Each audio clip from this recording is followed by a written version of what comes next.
एक धूर्त ब्राह्मण और एक गरीब किसान की स्त्री।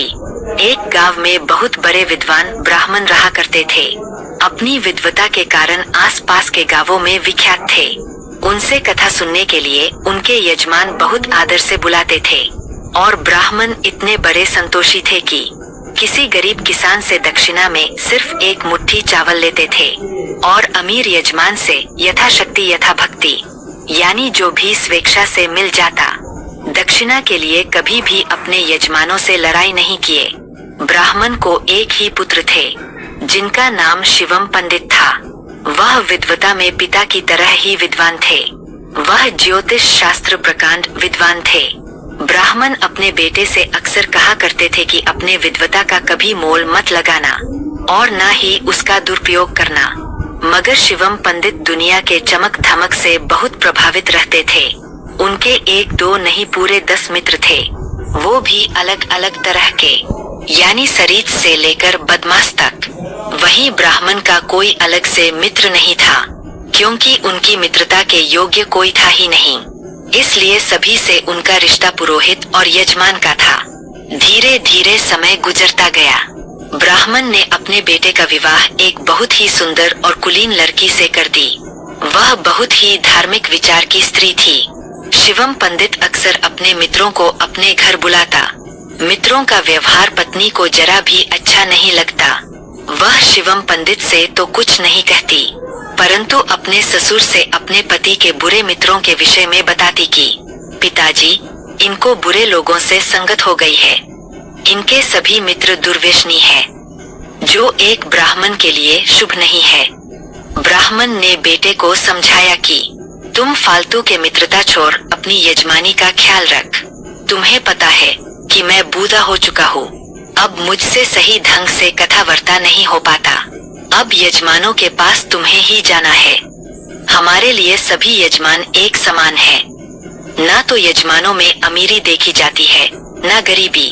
ब्राह्मण को बिना दक्षिणा के भी सबसे एक समान व्यवहार करना चाहिए, क्योंकि अच्छे ब्राह्मण और एक अच्छे यजमान से संबंध कई पीढ़ियों तक चलता है। रही बात अमीरी और गरीबी की, तो ये परिवर्तनशील होता है। अमीर गरीब और गरीब अमीर बनते रहते हैं। इसकी फिक्र ब्राह्मण को नहीं करने चाहिए। शिवम पिता के सामने पिता के सभी बातों में हाँ मिलाता, परंतु पत्नी का साथ होने पर उसे बहुत डांटता। धीरे धीरे ब्राह्मण बूढ़े हो चले। उन्हें लगने लगा कि वह किसी भी वक्त दुनिया छोड़ सकते हैं। तो बेटे बहू को पास बुलाया और बहू से बोले कि मेरे बाद अब शिवम को तुम्हें ही संभालना है, क्योंकि मेरे लाख मना करने पर भी इसका मन भटकता रहता है। इसका व्यवहार भी यजमानों से अच्छा नहीं है। हमें डर है कि हमारे बाद यजमान इसका साथ छोड़ना दें। एक ब्राह्मण के लिए यजमान ही उसकी पूंजी होता है। उसके लिए खेती बाड़ी या बिजनेस यजमान ही होता है। यह सिलसिला सदियों से चली आ रही है और सदियों तक चलती रहेगी। बस दोनों में तालमेल बैठा कर चलने की जरूरत होती है। वह अपने बेटे से बोले कि अब तो मेरा आखिरी समय चल रहा है। मैं जानता हूँ तू कभी मेरी बातों पर अमल नहीं करता, परंतु फिर एक बार समझा रहा हूँ कि गलत लोगों का साथ छोड़ दे और बहू का कहा मान। तू अपनी विद्वता का घमंड मत कर। बहू अनपढ़ ही सही पर तुमसे बहुत चतुर है। जिंदगी एक नदी की तरह है, बस तू बहू की अंगुली पकड़ ले। जिंदगी की नदी शौक से हंसते खेलते पार कर जाएगा, वरना ज्यादा माया के चक्कर में बहुत कष्ट उठाएगा। शिवम पिता के हाँ में सिर्फ हाँ मिलाता रहा। उधर ब्राह्मण स्वर्ग सिधार गए। विद्वान लोग अपने आखिरी समय में जान जाते हैं कि कब उन्हें दुनिया छोड़नी है, तो उन्हें ज्ञात हो गया था कि अब दुनिया छोड़ने का वक्त आ गया है। जब शास्त्री जी गुजर गए तो शिवम पंडित स्वतंत्र हो गए। उनको पिता से थोड़ा लोक लाज का भय था, परंतु वह भय जाता रहा। उसके सभी मित्र घर भी आने लगे। शिवम को पत्नी से कोई भय नहीं था। शिवम का एक मित्र था झमन, जो दुनिया के हर बुरे व्यसनों का आनंद ले चुका था। शिवन को उससे इतना पति थी कि एक ही थाली में खाना खाते थे। वह ब्राह्मण के मरने के बाद तो शिवम पंडित के घर रहने लगा था। पंडितानी के मना करने के बाद शिवम उसे अपने साथ ही रखता था। झमन शिवम के साथ ही रहने लगा। वह उसके साथ ही यजमानी में जाता। यजमान झमन के चरित्र को जानते थे। यजमानों ने ब्राह्मण को समझाया कि आप एक विद्वान ब्राह्मण के बेटे हो, आपको एक आवारा बदमाश के साथ रहना शोभा नहीं देता। तो ब्राह्मण ने कहा कि यजमानी छोड़ सकता हूँ, परंतु अपने मित्र का साथ नहीं छोड़ सकता। ब्राह्मण के इस तरह के जवाब से यजमान तिलमिला गए और ब्राह्मण से रिश्ता खत्म कर लिया। धीरे धीरे एक दिन ऐसा आया कि ब्राह्मण को उसके सभी यजमान छोड़ चुके थे। ज्यादा के चक्कर में ब्राह्मण के पास अब भोजन के भी लाले पड़ने लगे। घर में ब्राह्मण और ब्राह्मणी के रोज लड़ाई झगड़े होने लगे। ब्राह्मणी रूठ कर मायके चली गई। ब्राह्मण को जैसे साम्राज्य मिल गया, वह और भी स्वतंत्र हो गया। चूंकि घर में एक पैसा नहीं था, तो झमन ने ब्राह्मण को समझाया कि आप हमारा जरा सा साथ दो तो मैं बड़ा हाथ मार सकता हूँ। आप ब्राह्मण हो, आप पर कोई शक भी नहीं करेगा। ब्राह्मण ने कहा नहीं भाई, हम ऐसा नहीं कर सकता। तब झमन ने कहा कि तुम गलत कर कहा रहे हो। अरे हाथ की सफाई मैं दिखाऊंगा, किसी का सामान उड़ा कर तेरे झोले में रख दूंगा। बस तुम्हें सुरक्षित लेकर उसे घर आ जाना है। तुम्हें इसका कोई दोष नहीं लगेगा, और मान लो कि दोष लगता भी है तो हम भूखे पेट तो रह नहीं सकते। झमन शिवम के साथ अपने शिकार की तलाश में निकल पड़ा। झमन ने बड़ी ही सफाई से एक स्त्री के गले से सोने का चैन गायब कर दिया और ब्राह्मण की झोली में रख दिया। चैन गायब होने की खबर उस स्त्री को भी नहीं हुई। इधर दोनों उस चैन को लेकर घर आ गए। शाम में दोनों ने उस चैन को एक सुनार के पास बेचा। उसे बहुत पैसा मिल गया। झमन पहले खाना खाने के लिए ब्राह्मण के साथ एक मांसाहारी ढाबे पर गया। ब्राह्मण बोला, झमन भाई मैं मांसाहार नहीं कर सकता। तब झमन बोला, एक दिन मांसाहार से आपका धर्म नहीं बिगड़ने वाला, और तुम मेरे मित्र हो, मैं भला कभी तुम्हारा बुरा चाहूंगा। तुम ये मान लो कि ये खाना अपने लिए नहीं, मेरे लिए खा रहे हो, और वैसे भी मेरे साथ मेरी थाली में एक बार नहीं अनेक बार खा चुके हो, तो आज खाने में कोई बुराई नहीं। ब्राह्मण ने दोस्त की खातिर मांसाहार भी कर लिया। वहाँ से निकले तो झमन ने एक दारू की दुकान देखी। उसने उसमें जाकर दारू पीना शुरू किया। वह ब्राह्मण से बोला, अब अकेले मजा नहीं आ रहा, तुम मेरा दोस्त हो, तुम अपने लिए नहीं तो मेरे लिए पीने में मेरा साथ दो। ना चाहते हुए ब्राह्मण को सूरा भी पीना पड़ा। दोनों जब वहाँ से निकले तो सामने गली में एक वेश्या खड़ी थी। उसने झमन को अपने पास बुला लिया। झमन उससे कीमत तय कर ब्राह्मण के घर ले आया।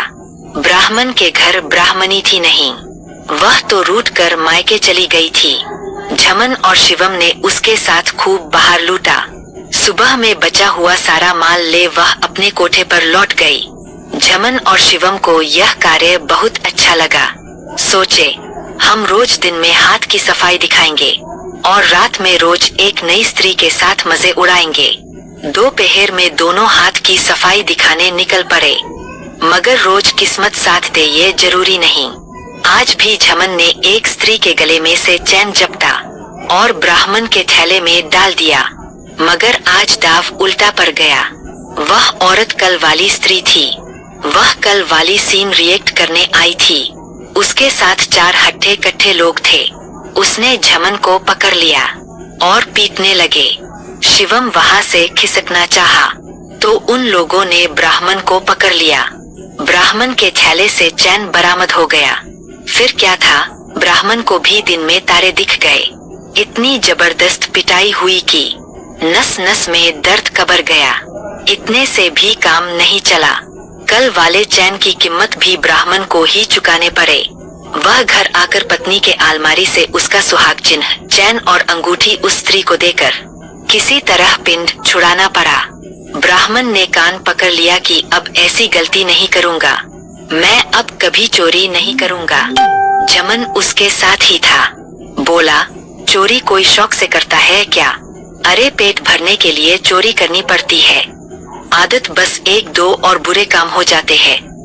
ये सच भी है। कि चोरी का घन किसी के पास नहीं ठहरता, वरना कितने चोर राजा बन गए होते। वह ब्राह्मण से बोला, तुम पढ़े लिखे और ज्योतिष के बहुत बड़े जानकार हो, क्यों ना हम उसी को रोजगार बना ले, उसमें मान सम्मान इज्जत सब मिलेगा। ब्राह्मण को बात जंच गई। दोनों अपने गांव से दूर निकल पड़े। ब्राह्मण को मांग कर खाने की पहले से ही जानकारी थी, तो दोनों मांगते खाते गांव से बहुत दूर निकल गए। शिवम को वहाँ कोई पहचानने वाला नहीं था। ब्राह्मण ने एक महात्मा का भेष बना लिया था। झमन उसका चेला बन गया था। दोनों मांगते खाते एक गांव में पहुँचे। उस गांव में एक स्त्री का पति उससे नाराज होकर 6 माह पहले चला गया था। वह कहा गया था, किस हाल में था। वह पत्नी को ना तो कोई चिट्ठी भेजी थी, न कोई संदेश भेजा था। इधर पत्नी को बहुत बुरे सपने आने लगे थे।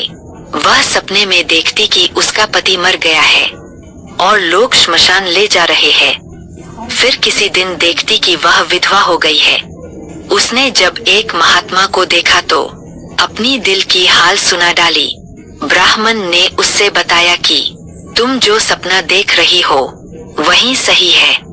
तुम्हारे पति अब इस संसार में नहीं है और अब वह भयंकर प्रेत बन चुके हैं। वह अब तुम्हें भी मार कर साथ ले जाना चाहते हैं, इसलिए बार बार तुम्हें सपना दिखा रहे हैं। इतनी बात सुन वह स्त्री डर गई। वह ब्राह्मण से बोली, बाबा, मैं अकेली होती तो अवश्य उनके साथ चली जाती, मगर मेरे छोटे छोटे 4 बच्चे हैं, उन्हें छोड़कर उनके साथ कैसे जा सकती हूँ। मुझे अपने लिए नहीं तो बच्चों के लिए जीना ही पड़ेगा। वह अपने दायित्व से मुंह मोड़ लिए, परंतु मैं एक माँ हूँ। महात्मन, कोई उपाय कीजिए कि वह सपने में आकर मुझे तंग न किया करें। तब ब्राह्मण बोला, अवश्य, हमें कोई ना कोई उपाय करना ही होगा। मैं एक पूजा करूँगा, उसमें 1 हफ्ते तक समय लगेगा। उसी में उनका क्रियाकर्म के भी सब कार्य हो जाएंगे और उनकी प्रेतात्मा मुक्त हो जाएगी। उन्हें व्यर्थ में भटकना नहीं पड़ेगा। स्त्री ने कहा कि जैसे भी हो, आप कोई उपाय कीजिए। ब्राह्मण बोले, बस आप पूजा सामग्री मांगा दो और 7वें दिन मुझे 5000 रुपए देने पड़ेंगे। स्त्री बोली, बाबा, मेरे पास उतने पैसे नहीं है, मैं 2000 रुपए दे सकती हूँ, उसी से आप काम चला ले। ब्राह्मण ने पूजा प्रारंभ कर दिया। वह रात को उस स्त्री के साथ उसके घर में 12 बजे तक पूजा करता, जबकि झमन घर से बाहर ही रह जाता। झमन एक दिन पंडित से बोला, स्त्री बहुत खूबसूरत है, उसे किसी तरह पटाओ, उसके साथ 1 आध दिन मजे लिए जाए। ब्राह्मण बोला, पागल तो नहीं हो गए? अरे हम सिर्फ धन के लिए चले हैं, हमें किसी की इज्जत से नहीं खेलना है। मत भूलो कि हम इस समय एक महात्मा है, इस वस्त्र की ही मान है। जैसे पुलिस वाला पुलिस की वर्दी पहनते ही अपने को कानून का रखवाला समझने लगता है, उसी तरह ये हमारे वस्त्र धर्म की रक्षा के लिए है। हम इसे पहनकर बुरी बात सोच भी नहीं सकते। इस वक्त हमारी जरा सी गलती जान जोखिम में भी डाल सकती है। अभी तक तुम्हारे बताए सभी दाव उल्टे पड़ते आए हैं, अब और मुझे गलत सलाह मत दो। इस तरह 7वां दिन आ गया। ब्राह्मण स्त्री के पति के प्रेतात्मा की शांति के लिए आखिरी पूजा कर रहा था। तभी संयोग बस उसका पति जो परदेश चला गया था वह आ गया और घर में पूजा देख थोड़ा विस्मित हुआ। उसकी पत्नी उसे सामने देख उससे दौड़ कर लिपट गई, आप जिंदा हो, और इस ब्राह्मण ने तो आपको मृत घोषित कर दिया था। अब ब्राह्मण का चेहरा देखने लायक था। गांव के कई लोग इकट्ठा हो गए। वह शिवम और झमन की खूब खबर लिए। अच्छी तरह पीटकर दोनों अपने गांव के लिए निकल पड़े। अब हमें वही चोरी वाला धंधा अपनाना चाहिए, उसी में मजा है। शिवम बोले, सबसे पहले हमें एक प्रेत से मुक्ति लेनी है, वह प्रेत ही मुझे बर्बाद किए जा रहा है। झमन बोला, कहाँ है वह प्रेत? शिवम बोले, वह प्रेत तुम खुद हो। अब तू स्वेच्छा से मेरा साथ छोड़ दे, वरना मार कर तेरी हड्डी पसली एक कर दूंगा। नर बानर की संगति हर जगह काम नहीं आती। झमन बोला, मैं आपका दोस्त हूँ। ब्राह्मण बोला, यही तो मैं भूल गया था कि ब्राह्मण का कोई दोस्त नहीं होता, उसके लिए यजमान होते हैं और वहीं उसके सब कुछ होते हैं। इससे पहले कि मैं तुम्हें मार पीट कर बड़ा नुकसान पहुंचा दूं, तू मेरा साथ छोड़कर भाग जा। जमन भागने में ही अपनी भलाई समझा। वैसे भी अब इस ईख में रस नहीं है। अब मैं अपने गुरु के पास जा रहा हूँ। ब्राह्मण पहुँच गया ससुराल। वह अपनी पत्नी से क्षमा याचना किया और बोला कि मैं पिता की बताई बात भूल गया था। मेरी घर की लक्ष्मी मेरे सामने से रूठ कर चली गई थी और मैं उसे रोक नहीं पाया था, परंतु अब तुम्हें एक पल के लिए अपने से जुदा नहीं कर सकता। मेरे सारे यजमान मुझे छोड़ चुके हैं, परंतु तुम हो तो मुझे कोई चिंता नहीं। ब्राह्मणी बोली, मैं बस यही चाहती थी कि आप दो मीठे बोल बोलकर मुझे रोक लें, परंतु आपने ऐसा नहीं किया। मैं बहुत दुखी थी, परंतु भगवान ने मेरी लाज रख ली। देर से ही सही, परंतु आपके वो मीठे बोल सुनने को मिल गए। ब्राह्मणी ब्राह्मण के साथ घर आ गई। ब्राह्मणी ने सभी अपने यजमानों को अपने घर दावत दिया और यजमानों से पति के तरफ से क्षमा मांगते हुए कहा कि दरअसल यजमानों से अभद्रता करना ब्राह्मण की गलती नहीं थी। इन्हें एक प्रेत ने पकड़ लिया था। वह प्रेत कल ही इन्हें छोड़ा है। पुरोहित और यजमान का रिश्ता सुख दुख का भी होता है। आप हमारे दुख के समय कैसे छोड़ सकते हो? यजमानों ने कहा, पंडितानी जी, हमें पता ही नहीं था कि हमारे पुरोहित को भूत ने पकड़ा है, वरना कब का उसे जाद फूंक करा चुके होते। हमारा मन कहता था कि हमारे पुरोहित ऐसा नहीं हो सकते। अब हम कभी भी अपने पुरोहित का साथ नहीं छोड़ने वाले। इस प्रकार एक चतुर ब्राह्मणी ने पुरोहित और यजमान के रिश्ता खत्म होने से बचा लिया। ब्राह्मण को अपने पिता की बात याद आ गई थी। उन्होंने कहा था कि बेटा, गलत लोगों का साथ छोड़ दे और बहू का कहा मान। तू अपनी विद्वता का घमंड मत कर। बहू अनपढ़ ही सही पर तुमसे बहुत चतुर है। जिंदगी एक नदी की तरह है, बस तू बहू की अंगुली पकड़ ले। जिंदगी की नदी शौक से हंसते खेलते पार कर जाएगा। अगर आपको हमारी कहानी अच्छी लगी हो, सब्सक्राइब करें, लाइक करें और कमेंट बॉक्स में राधे राधे जरूर लिखें। आपसे पुनः मिलते हैं एक नई वीडियो के साथ। तब तक के लिए आपको और आपके पूरे परिवार को राधे राधे।